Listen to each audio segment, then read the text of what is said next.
Olá pessoal, hoje nós estamos aqui com o Fly, nos deu a honra da sua visita aqui hoje no Jardim Botânico Plantaro, para a gente falar um pouquinho sobre o conteúdo do nosso último livro sobre Casa Verde ou Plantas para Interior, né? Mas antes, vocês devem ter observado, quem já adquiriu, que 30% são aráceas, né? São aquele grupo aí dos filodendros, dos antúrios, aglaonemas, erifembactes, etc. Mas hoje a gente gostaria de dar uma ênfase especial nos outros grupos, que as pessoas imaginam que só existem aráceas para uso interior. Não, na verdade, muitas espécies, muitos grupos são realmente importantes para esse uso. E aqui eu gostaria de destacar nessa estufa, nós praticamente não temos aráceas, né? São outros os grupos, né? Eu gostaria de mostrar alguns grupos interessantes. Um deles, por exemplo, que é um grupo estritamente brasileiro, né? Que pertence aos cactos, a família Cactácea, né? Que são os ripizales, mas são aqueles cactos que não têm espinhos, né? E eles têm uma graciosidade incrível, porque estão aqui nessa linha, uma parte deles, né?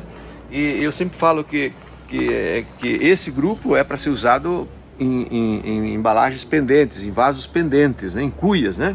Por quê? Porque efetivamente é um dos principais grupos de plantas que são realmente pendentes. Pode ver que elas crescem, elas não são rasteiras, né, não são trepadeiras, elas são pendentes. Por quê? Porque elas crescem em cima das árvores, como plantas epífitas, né? E ali os seus ramos vão seguir a força da gravidade e vão cair. Apesar de terem raiz, muitas vezes terem raiz nos cladódios, desculpe, eu vou falar agora que nos cactos a gente não fala folha, né? Então isso aqui que estão vendo que eu estou mostrando aqui não é nem folha e nem caule, né? Porque ele tem o papel de caule e o de folha, né? Então a gente chama de cladódio.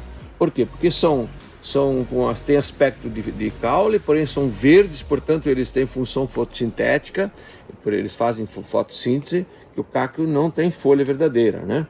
Então os cladódios são essas estruturas aqui, nesse caso, desse grupo particular, é o grupo que a gente chama de cladódios do tipo espaguete, né? Tipo macarrão, né? Você vê que são todos fininhos, redondos, né? Muitos ramificados, outros não, uns mais grossos, outros mais finos, né? E geralmente o florescimento é um pouco insignificante em termos de beleza. A sua beleza está realmente no conjunto, né? Nos cladódios, né? Os cladódios são ornamentais, né? Então olha aqui, isso aqui tem pelos grandes, é de cor assim prateada, né? Os frutos ficam sempre, as flores ficavam, né, bem na ponta dos cladódios, e agora já desenvolveu frutos que vão ficar vermelhos quando maduros. Então a identificação correta possível dos ripizales é principalmente pela forma do fruto, né? Pela cor do fruto, pelo tamanho do fruto. A flor não tem tanta importância. Só para você ter uma noção, olha, isso aqui é a flor dessa espécie aqui, que é o Rhipizales baxífera. Então é muito pequena, né? São muito parecidas as flores com as outras espécies. Então, continuando aqui para frente, vocês vão ver a variedade que tem desse grupo aqui do tipo macarrão. Essa aqui é um pouco diferente, que os macarrãozinhos são meio quadradinhos, mas ainda assim a gente considera como de macarrão, né? Olha esse aqui como é fininho, Campos portuana. Então são 35 espécies ao total. Essa aqui já é um pouquinho diferente, ainda tipo macarrão, porém ele é como é que a gente diria? Os ramos, os cladódios são inteiramente folhosos, digamos assim, né? Porque a estrutura embaixo também é um cladódio, né? Mas aqui o cladódio mais ativo, fotossinteticamente falando, são esses menorzinhos aqui, né? E aqui também, já mudando um pouquinho, já entrando para uns pelos mais rígidos e levemente angulado os cladódios, né? Aqui no livro vocês estão vendo, dentro desse grupo que eu chamo de cactos epífitos, né? Isto é, que cresce em cima de outras árvores, tem outras espécies também, como tem outros grupos, como o Cleistocactus, né? Ou do tal do rabo de macaco, ou do rabo de rato, como esse aqui, e Epiphyllum, Lepismium, são outros grupos, tudo parecido. E aí começam os pseudo-ripizales, né? E depois os ripizales. Ripizales é o maior grupo, né? E então você vê que tem todas as formas de macarrão, fita, que aqui eles estão por ordem alfabética, né?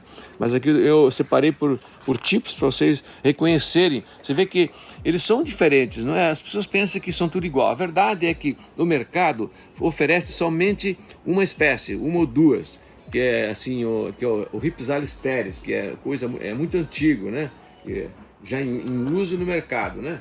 Agora, com o livro, já está começando a aparecer ou produtores interessados em produzir outros tipos, oferecer outras espécies.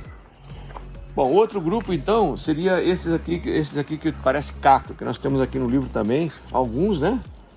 Não estão todos aqui, ó, o Paradox é menorzinho, esse aqui, o Agudoensis, esse aqui, então, é incrível, foi uma descoberta nossa de uns anos passados, lá no sítio Burle Marx, e que foi descrito agora como uma espécie flageliformes, né?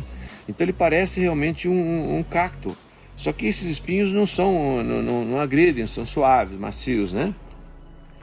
Mais um outro aqui que também é do tipo cacto, né? A gente chama tipo cacto porque eles são cactos, mas assim, normalmente um cacto tem essas formas aqui, né? Que estão vendo, né?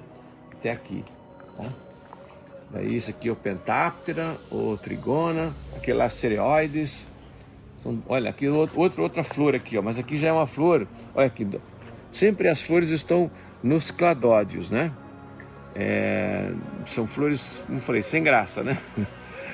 Porque ainda não está bem aberto, ainda precisa mais luz para abrir, né?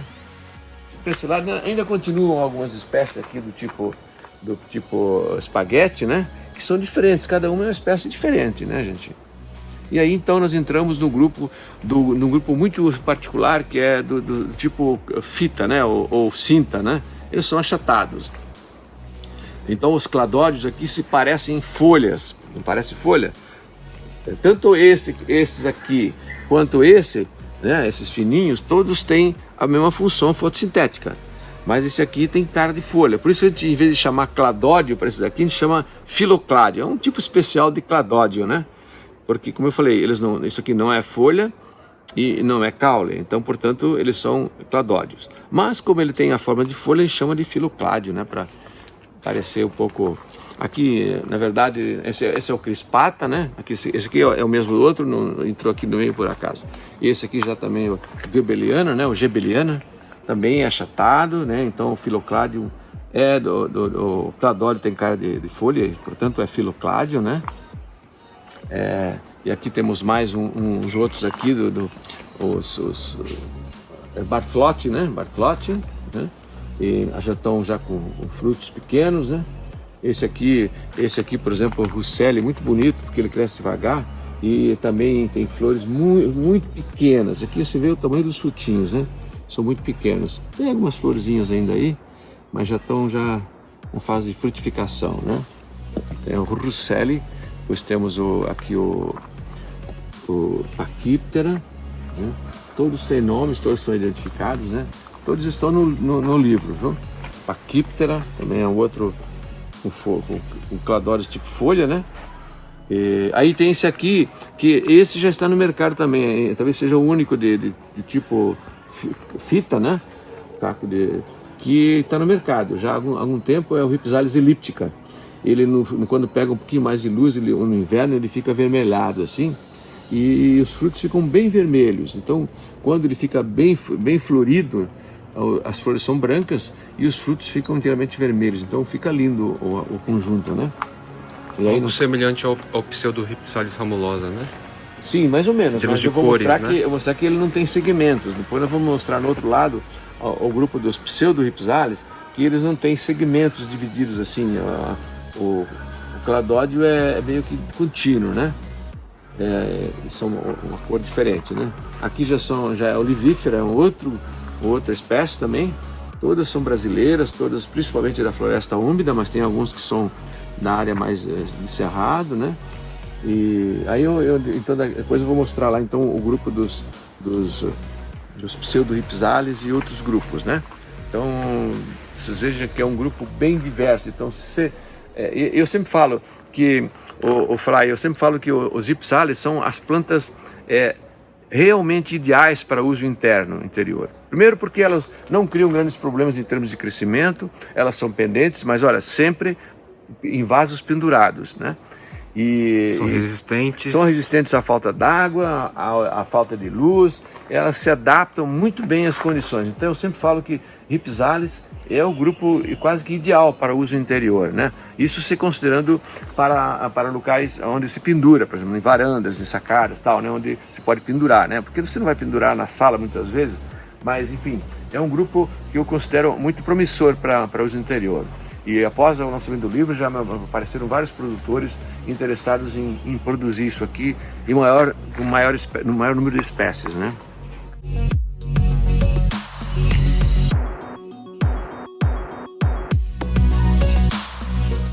Bom, só para recapitular então, gente, do total de 35 espécies de Rhipsalis, eu queria só mostrar aqui os diferentes tipos. Esse aqui é um único que é bem cultivado já há muitos anos, que é o Rhipsalis teres, é o tipo macarrão, o tipo espaguete, né? É isso aí, ó. Os cladódios são cilíndricos. Esse aqui é o tipo fita, mas é lógico que no meio, muitas vezes, quando sai um novo, ele tem a forma de um tipo com 3 asas, né? Normalmente ele é chato, né? Os cladódios são achatados e, portanto, são tipo fita, né? E depois esse aqui, então, é o tipo cacto. Esse bem assim, com um cacto normal, ele tem essa cara aqui com 3 asas ou 4, né? E esse aqui é uma forma intermediária que a gente não sabe como classificar, que é o Rhipsalis mesembriantimoides. Esse aqui é agudoensis, né? É uma espécie típica lá do Rio de Janeiro, né? Enfim, são os principais tipos que a gente tem, né?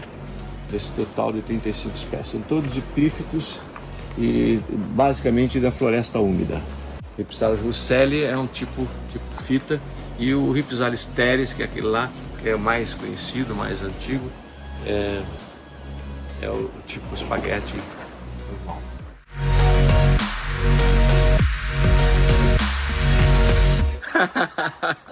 Vai ser o Kate Bush. o fundo musical aqui do vídeo. Oi, tudo bem? Tudo bom? Bom, gente, aqui nós temos então os outros grupos de cactos epífitos, né? Vamos começar aqui do lado esquerdo aqui, que vocês devem conhecer a flor de maio, Schlumbergera truncata, né? Que é uma das poucas que realmente tem uma beleza floral, né? Cuja beleza está realmente nas flores, né? Mas também as suas folhas são interessantes, né? Aqui já é uma espécie, essa é a espécie nativa também. Essas duas aqui são exóticas, mas muito cultivado no Brasil, que é o Disocactus, não é Discocactus, que é um outro grupo. Disocactus ackermanni é uma que dá umas flores vermelhas muito grandes, bonitas, né? Também pode ser utilizado em cuia. Esse aqui é o rabo de rato, né? Esqueci de trazer aqui o rabo de macaco, né? Que é o Disocactus flageliformes, dá flores rosas bonitas, aqui flores vermelhas bem grandes, né? E a Schlumbergera dá flores também brancas, vermelhas, rosas, né? Então basicamente os que florescem bonitos são essas aqui. E também um pouco mais, esse pseudo Rhipsalis amazonicus, que também dá uma flor assim relativamente ornamental, né? Bem azul, bem lilás, né?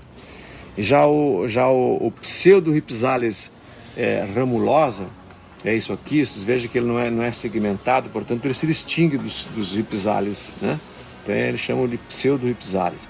É como se fosse uma folha, mas na verdade são cladódios, viu? São filocládios no caso aqui, né? Que é achatado, né? Então é o pseudo Rhipsalis ramulosa. Existe uma forma que é cultivada no sol, que tem os cladódios bem lilazes, né? Lógico que eu não incluí aqui porque isso aqui são plantas para o interior. Se você cultiva dentro de casa, eles ficam verdes normais. Aí dentro desse grupo ainda nós temos aqui o Lepismium crucigerum, que é uma planta bem comum em cima de qualquer árvore que você imaginar, ela existe em estado nativo, né? E a partir dali você pode tirar uns pedaços e cultivar ela. Essas plantas se enraizam muito facilmente. Na verdade, elas já até têm raízes aqui, mas elas não são rasteiras, não. Essas raízes seriam para grudar nas plantas, troncos. nos troncos, porém não subindo, mas sempre descendo, né? Porque ela tem esse hábito pendente, né? Aí nós temos mais um outro Lepismium varmingiano, né? Que é um outro tipo de lepismio também comum em cima das árvores, né? Tem cladódios ou achatados ou triangulados, né? Então são formas variáveis que a planta apresenta. Esse aqui já é um Lepismium da Bolívia, mas que provavelmente ocorra também no Brasil, Lepismium bolivianum, né? Ela é bem ornamental também, né? Aí tem outros menos importantes, como o Utleiano, né? Utleiano, esse aqui, que não está em boa forma aqui. E o Epiphyllophylanthus, né? Que é uma planta mais comum das epífitas cactáceas em cima de árvores. De qualquer árvore que você imaginar tem essa planta ali, né? E aí tem também alguma coisa como a Tiora, também é outro grupo que a gente considerou, né? A Tiora salicornioides, a Tiora cilíndrica, ok? Então essas são basicamente os cactos epífitos não ripizales, né? Que eu estou mostrando agora, né? Então, essa aqui é nativa? Sim, todas são nativas, sim, todas são nativas. Só não são os disocactos, eles não. Os disocactos são de onde? São centro-americanos, basicamente centro-americanos. Mas são todos americanos, né? Com certeza, da América neotropical, né? E aí continua para cá duplicatas de ripizales. Tem algumas espécies que tem aqui que eu não incluí porque faz parte da coleção, porém não estava grande o suficiente para colocar no fotografar, né? Então tem aqui Ripsalis ellery, Ripsalis áurea, vizinho já está lá, os outros já estão lá, são duplicatas, né? Ô Cris, aqui está secando demais essa sementeira, não está não? Oi? A sementeira está secando demais. Sabe o que você vai fazer? Não, eu já aguei elas hoje, já borrifei, já duas. Faz o seguinte, dá uma olhadinha e tampa de novo ela. Porque como é que tá aqui? Você tem essa aqui só? Só. E não tá dando muito certo, ó. Que coisa. É difícil. Acho que é o tempo, né? Que não tá ajudando. O inverno é difícil. Então. Bom, gente, então continuando o nosso rolê aqui para falar dos grupos não aráceos, né? Eu gostaria de mostrar agora aqui um grupo bem importante, que são as marantáceas. Esse grupo que vocês estão vendo aqui, né? É um grupo fantástico, porém é bem tropical, né? Vocês estão vendo aqui, tem até um pequeno cenário aqui com aráceas, né? E aqui nós temos principalmente as gepérsias, né? Que eram as calateias antes e agora só ficaram como calateia somente a calateia lútea, que é a amaranta charuto, que cresce bastante, que está aqui, mas que também pode ser usada dentro de casa, tá? Ela tolera até um pouco de sol, né? E é uma boa opção para uso interno. Bom, e aqui os outros são todos menores, então são quetinantes, principalmente quetinantes bulemartes, as três formas, quetinante marantifolia. E aqui nós temos um pouco de tudo. Então aí começam as gepérsias. Gepérsias eram as antigas calateias, né? E aqui a gente tem uma pequena amostra de alguns grupos, alguns não estão em boa forma, que sentiram frio bastante, né? E com as mais diferentes formas. Lógico que a gente não colocou tudo que está aqui, né? A gente colocou aquilo que a gente achou que estava em condições de ser mostrado, né? Porque esse é um livro em que a gente prezou não apenas pela identificação, mas sim pela forma, pelo plantas lindas. A gente queria mostrar a planta no seu esplendor, para que o leitor, quando fosse comprar a sua mudinha, que normalmente é pequenininha, imaginar como que aquilo vai ficar ao longo do tempo, né? Dentro de casa, ok? Então, por isso que as plantas são bem bonitas, porque em vasos bonitos, principalmente, né? Para justamente dar essa ideia para o usuário, ok? Então esse é um grupo cuja beleza não está tanto nas flores, tá? Aliás, quase nada nas flores, com poucas exceções, tá? Nas folhas, geralmente tem esses coloridos, né? As folhas, né? Variegação, desenhos diferentes, né? E basicamente esse é o detalhe ornamental desse grupo, ok?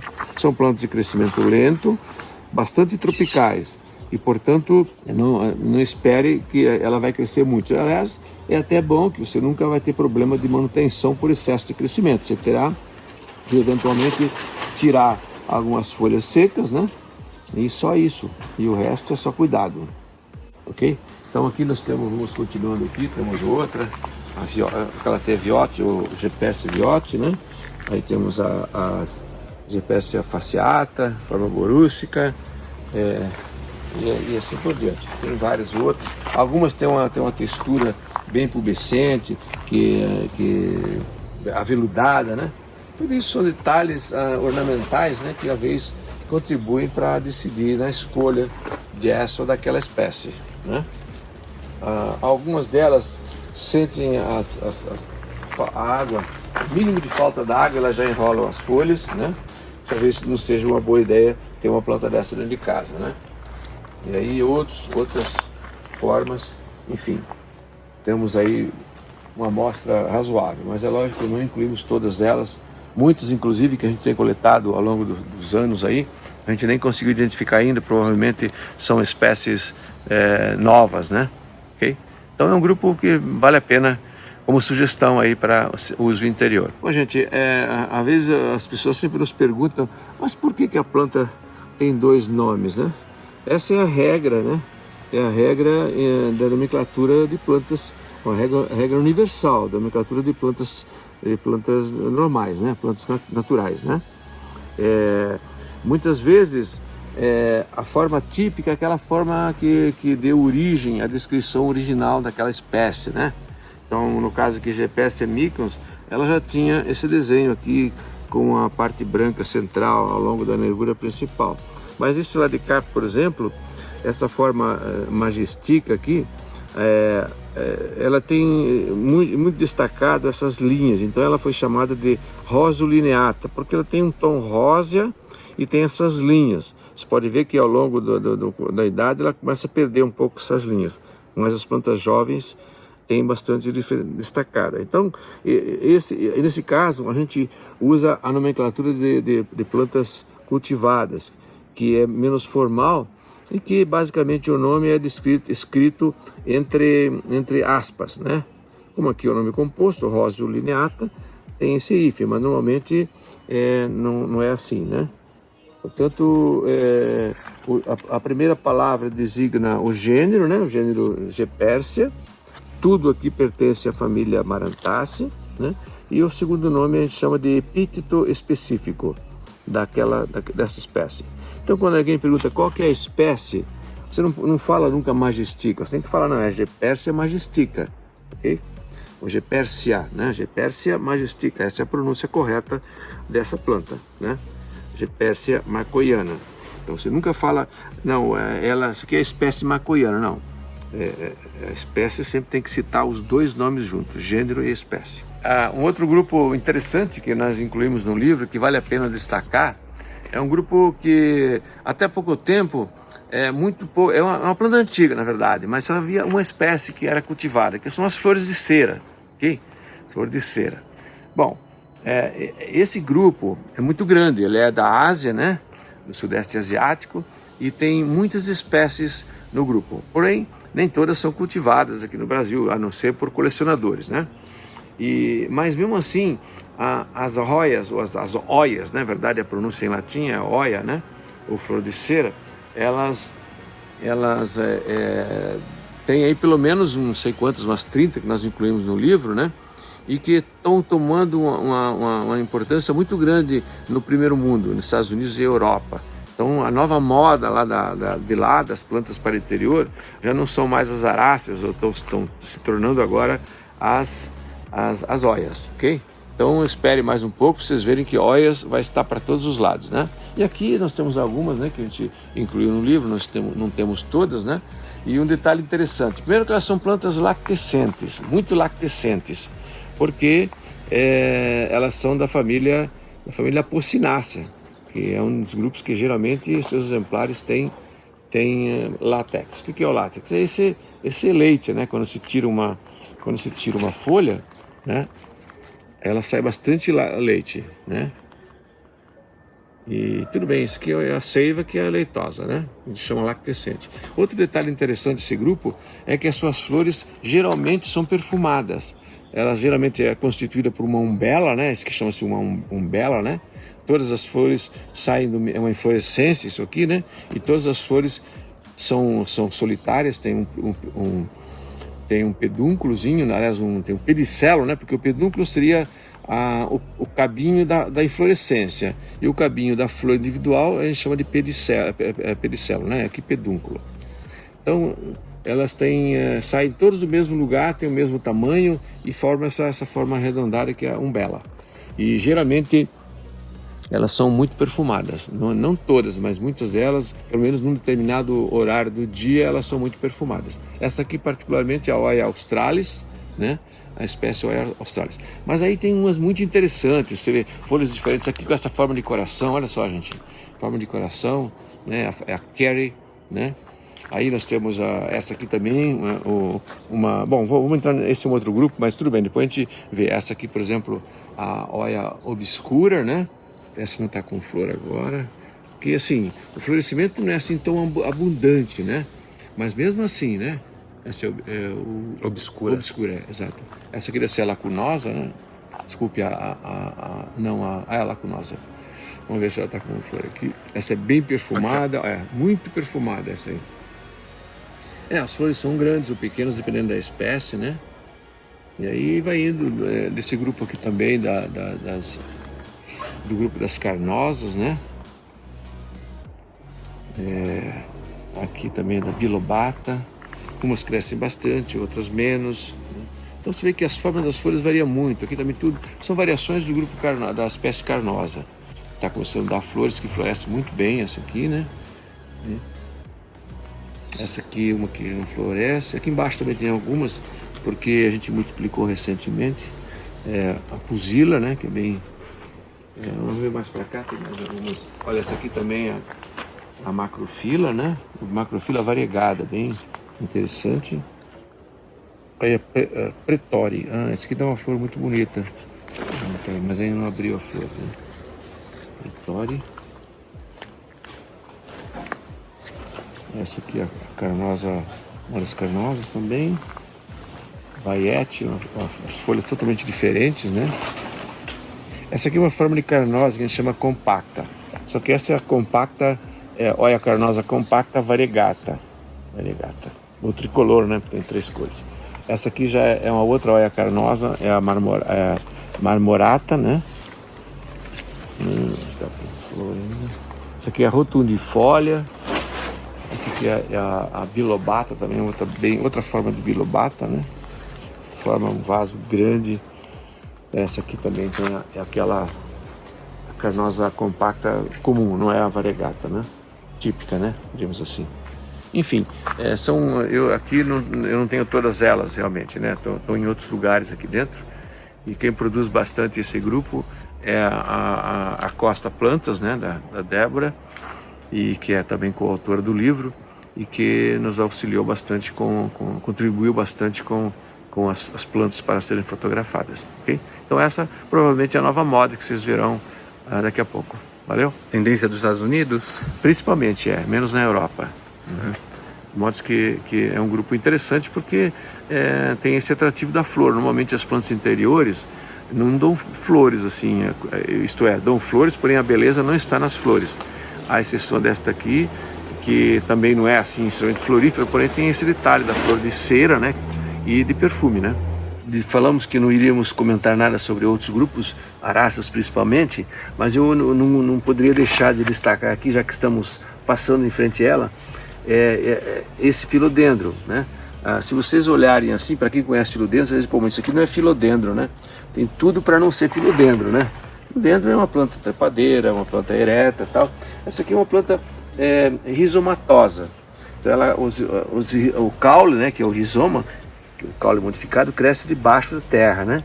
E aí vai soltando os brotos em alguns lugares. Então, você veja só as características dessa planta. Parece um caládio, né? É uma planta nativa lá do sul do Pará, do Pará, e que nós coletamos isso aí já há algum tempo, mas estava ali e nunca demos muita importância, apesar da sua beleza. E depois ela foi descrita como homenagem a João Silva, o rapaz que levou a gente para coletar ela lá, né? Que em latim se chama João Silva, né? Porque o latim não tem tio, não tem, é João Silva, Philodendron João Silva. É uma planta, um filodendro muito raro realmente, né? E esperamos, ela já deu várias flores, porém ela não desenvolve os frutos, abortam antes de a gente tentar polinizar, ok? Então não conseguimos polinizar até agora, né? Já deram várias flores, tem mais uma surgindo aqui agora, aparentemente, e esperamos que no futuro elas venham florescer e a gente vai consiga multiplicá-la, né? Porque se depender de tirar brotos aqui, não vai ser difícil de tirar, né? Porque o único broto que surgiu aqui deu uma planta aqui desse lado que eu não poderia tirar nesse momento, né? Porque o rizoma ele cruza de lá para cá e aí surgiu esse broto desse lado.